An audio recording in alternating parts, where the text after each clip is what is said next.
guys, my name is Lance Owens with LUVA Real Estate, and I am here with my principal broker.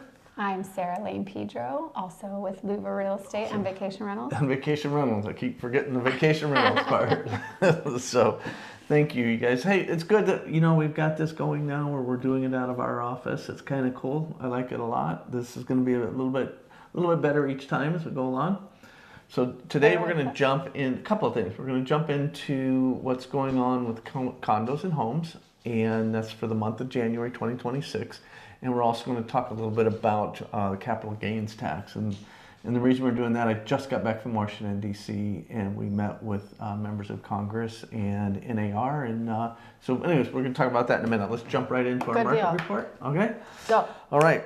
North Kona condos. We are sitting at an 11.5 month supply of inventory. I'm going to kind of break it down again for you guys. So 6 months of inventory is perfect. That's where you want it. That's a nice balanced market. Anything below 6 months of inventory is a buyer's market. Seller's market. And anything above the 6 month inventory is the buyer's market then. Okay. So, I got that backwards. I tend to, yeah. So I always have to go over it again. More than 6 months, buyer's market. Less than 6 months, seller's market. So we're at 11.23 exactly to tell you the exact months of supply. So that's pretty long. That puts it clearly into a buyer's market. So if you're an agent, you're preparing people for a long listing usually. Yeah.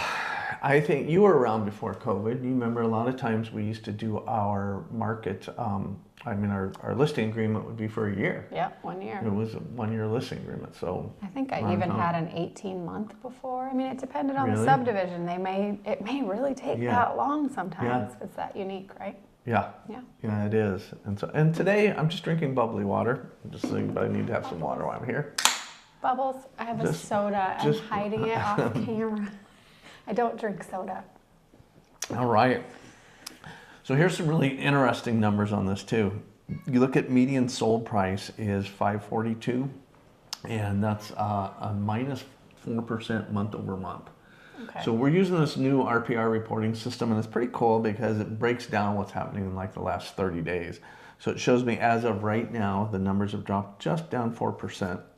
So that's nothing to be alarmed about. Sold to list ratio. Now here's where it gets tricky because this is sold to, when we use this new report, the sold to list, when you see it on some of my blogs and stuff too, the only way they measure that is when it's sold to the current list price. But we got ways we can jump in there and we can pull it out manually. After price adjustments, after reductions. Yeah, okay. After. So finally, when they priced it right, it sold for 97.82. Just call it 98%. So listen to your realtors. Listen to your realtors when they talk to you about your pricing. Mm-hmm. That's important. So the number though from the original list price is right at 95.2%. Oh. So yeah. So it's still not that far off. It's still not that far off. 95% versus 98%. So median days on the market, we're looking at 74 days, median days on the market. A snapshot of what's going on right now. In the last month, we've had 44 new listings, 190 active, and 22 are pending right now. So 190. Yeah. Yeah, that's a lot. I don't know if you guys remember, I've talked about this before, but back on the days before COVID, 135 to 145, 50 in there was a normal active market. So to be at 190, we're up there. That's pretty high. That's a high number. So it's starting to come down, but still, right? Yeah, we are seeing it a little bit down, but we are seeing that the looking at the overall, like the trend, there was 22 homes sold this year and 25 sold last year. So, what's hurting us? I mean, this is all about the condo, the maintenance fees. Right. And this goes back to the insurance and everything else we're looking at there. So, with as that's working its way through, the numbers are going to get better. Yep. So, I'm concerned, and you're going to see that when we jump into the housing numbers. So, really quick, of those 22 that were sold, or 23, how many of them were cash? 7. 7. 7 were cash. Good. I just looked at this. 7. We were talking about it briefly a minute ago. We do have one surprise for later on in the show, though.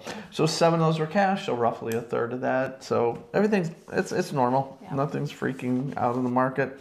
What was one interesting thing is there was only one 1031 exchange last month.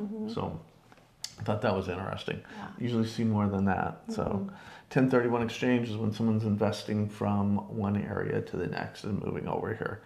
Kind of with the prices so high and with the maintenance fees so high, it's hard to see a return on your investment.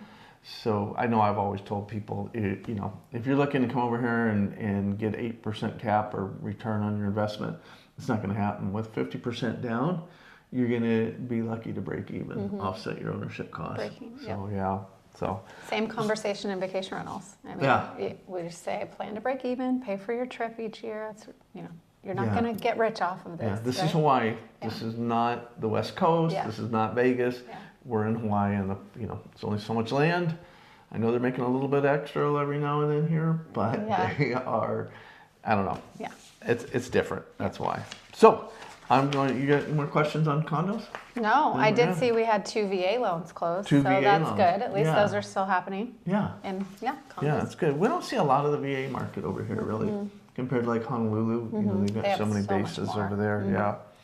All right, so we're going to jump into single family residence. We are looking at months of supply, 4.8 months supply. That's what I was going to say.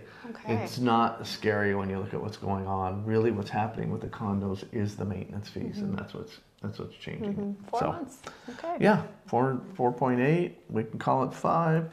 Median sold price on that, and I'm sorry that was on this page, was 1.410. So 1.4 million was a median price. You know, we can see some months it jumps a little bit higher. 1.4 was the median price for last month. We must have had a big sale, yeah. Big daddy. Because when we look at last year's median price was 1.28.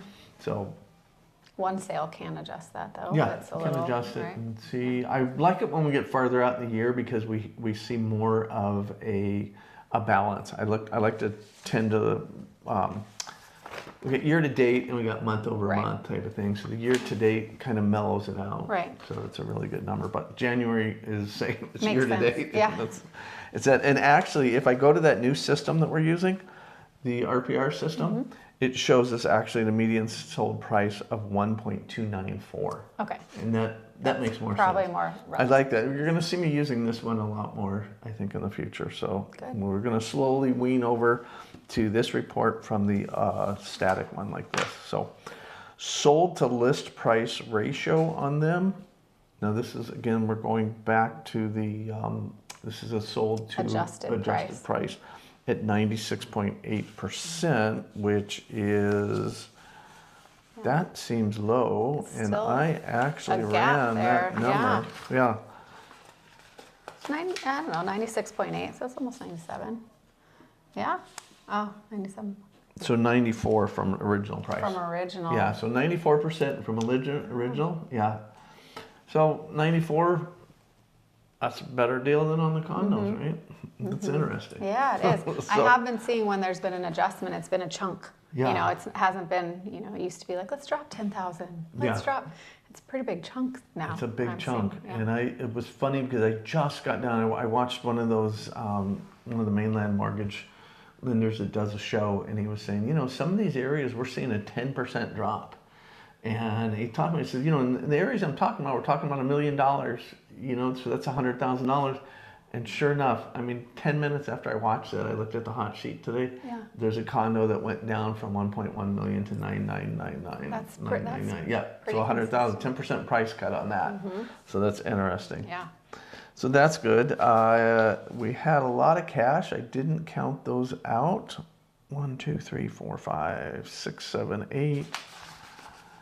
What do we got in cash? 9, 10, 11. 12, 13, 14, 15, 16, 17. So 17 of the 58 homes that sold were cash. Okay. So normal. Yeah. Nothing, no outliers there, so we're good there. So what did we say? 4.8%, 96% of the sale list price at the median price at the 1294, using the newly adjusted rate that we're using. And it's up 15%. Yeah, that's interesting. That's interesting. Up 15% month over month. Month over month for that median sold price. That's nice. Yeah. Interesting. Okay. Yeah. So, all right, the numbers are in for that. One of the things we wanted to talk about too was the capital gains tax. And a lot of people, and I want to stop, if we got some of the younger first-time home buyers, it's like they don't think that this matters to them. This does. It's really, you're the person that needs to listen to this, because this has everything to do with you and what the prices are for first-time home buyers and for everybody down the line. So please give me 5 minutes and let's kind of sit down and listen to this whole thing. So like I was saying earlier, we just got back from Washington, D.C. Several of us went there to meet with NAR. This is their advocacy week. It's realtor training week. And so to me, this is the best event that NAR has. It's like, you've said that multiple times. It's your favorite event. It's invitation only, and it's not, you don't see reports about it. You don't see anything come out about it. If you weren't there, you don't know. But we met with several members of Congress. We actually, one of the meetings had 4 members of Congress in it. Ooh. We were sitting there with the NAR president. So it's not just training. You train, and then you go into these meetings with legislators. And it's just like, I mean, I've been to Inman training, I've been to Inman, I've been to some other events.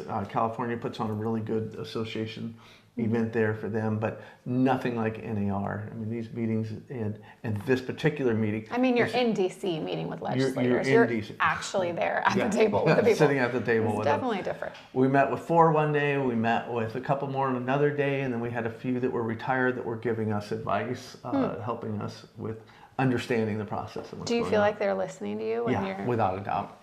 When they were up talking in this fireside chat, they were up on stage with Kevin Brown. He's our NAR president, and Shannon McGann, the chief of advocacy, and to just listen to them and how much. There's a real estate caucus that we've created at the Capitol now, and so these guys are in that caucus, and it's bipartisan, and everybody's working on the same thing. Home affordability. So with this capital gains tax, what's happening is it was created back in 1997. Okay, wait. 1997. How much was a house worth here then? I knew somebody was going to ask me that question. So it's true. I mean, think of how long ago that was. What, 30 years ago? 30 years ago. So let's just talk really quick. What did we just say the median price was? We were going to 1.29 something rather. Yeah, 1.29. Yeah. Okay, so 1997, when this law was created, the median home price was $235,000. So when this law was created, it was $235,000. That's people's down payments now. That's really that's a reality. Yeah. That's a down payment. Yeah. So and so when it was created back then, it was created with the thought that really nobody was going to have to pay a tax on their capital gains, because it's over the median. $250, and you could write off $250 as a single person or $500 as a married couple. You weren't going to see that realization. Nobody knew that same house would be $1.2 million today. So it's nice to see their goal was even for a single person not to have to pay capital gains if they sell. That's so interesting. That's great. So, with that, we're trying to get it raised, and we've got all the support. We have to get it back to there. To get it to be equal to today would be going with the 500 to million. Okay. So they want to double this, even though the home prices, we would need to triple this actually to meet inflation.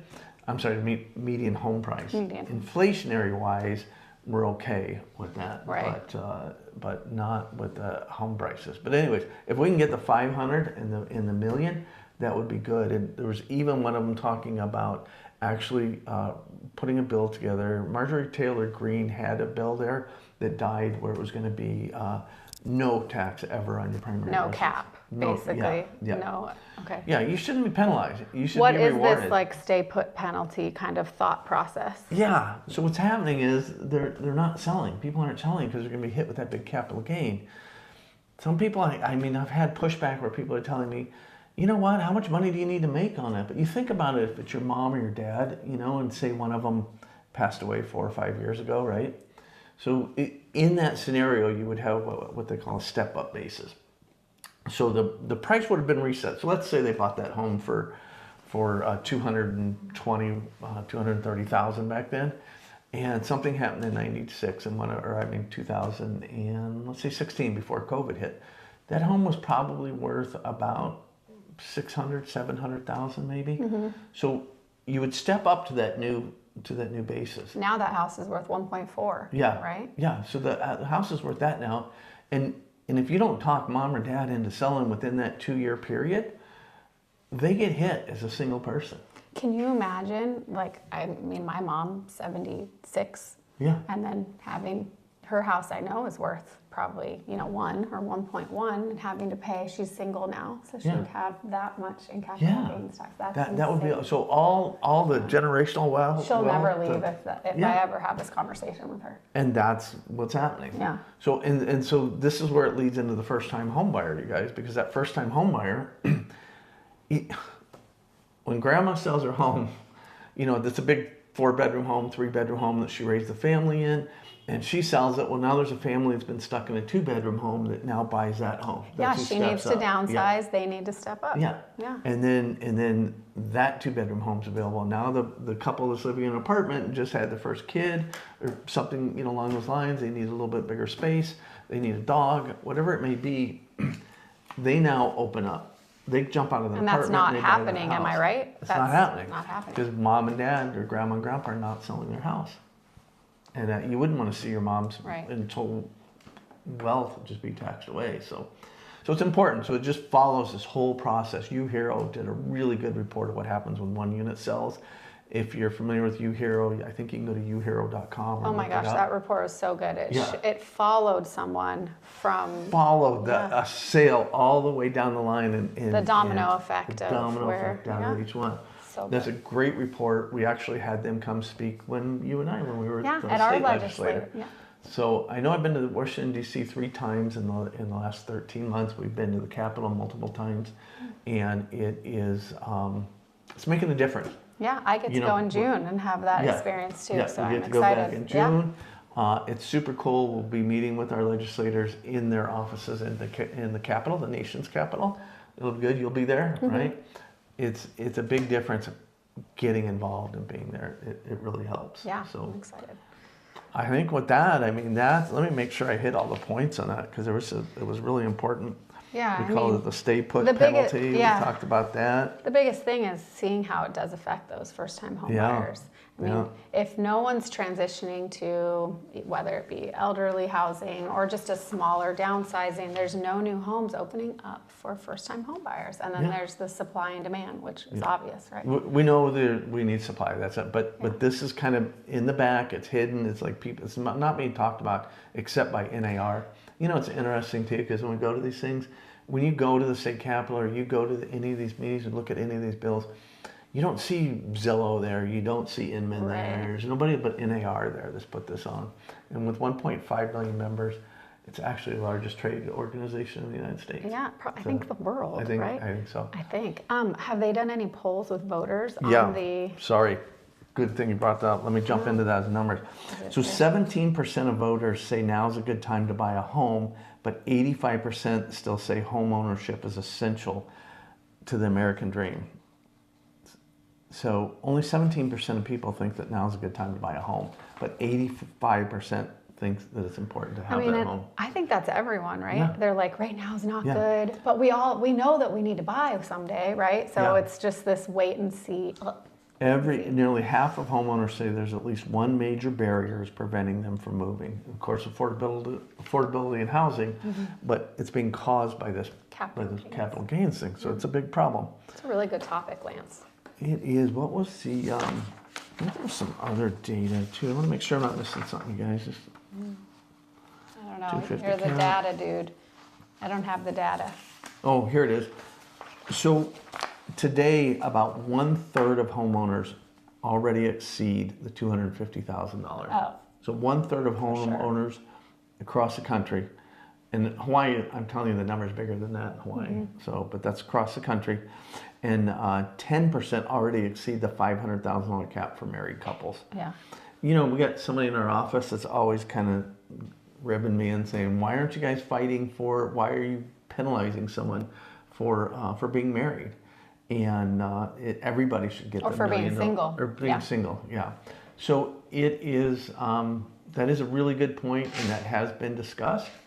But it is, we've got to get some movement, so we're pushing for this right now. Yeah, and I mean, think about it. It affects all of us. Even Yep. myself, married, it's $500,000. Our house purchased at $600,000, worth 1.4, 1.5. Only owe a certain amount. It affects us. It affects like I can really somehow have extra $200,000 to $300,000 in income for that year to just throw in for capital gains income. That's hard on everyone. Everyone's pocket. So it's something. This isn't just for rich people. It affects a lot more people than we know. They say by the year 2035, 70% of the homes will exceed the $250,000 gain. Yeah. So that's huge. So hopefully we get this done, you guys. Hopefully get your support. If you're talking to you, I know there's people out there, you're working, you're advocating for something else at your legislators. And this is an important one. It's bipartisan. And it just made a big move. It just got passed by one of the House, I think, or something today. So I caught that off the side just before I jumped into this meeting. So but I think that's it. Awesome. Well, thank you, Lance, for sharing all of your information. No, I don't. Okay. I didn't get in trouble for the blowing the house Did you out. tell her? Did you tell her that you actually used the blower in the house? I did tell her I used the blower in the house, and she shook her head. She about covered her face like you did, but yeah, it's okay. The funny thing is, multiple people have told me since then that they actually have done that as well. That scares me even more. I'm not alone. That's it. So, apparently. Yeah. All right. Well, thanks for doing forward this. to next week. All right. Next month. We're going to do something every couple of weeks. We're going to come out with something. It'll be more in the lines of what's happening for advocacy, where we're at, kind of following local trends. There's a lot of stuff going on here locally. Several new cesspool bills we'll be talking about, and as they move along. So, all right, that's it. Sounds good. Yeah, Thank you. All right. Until next time. Aloha.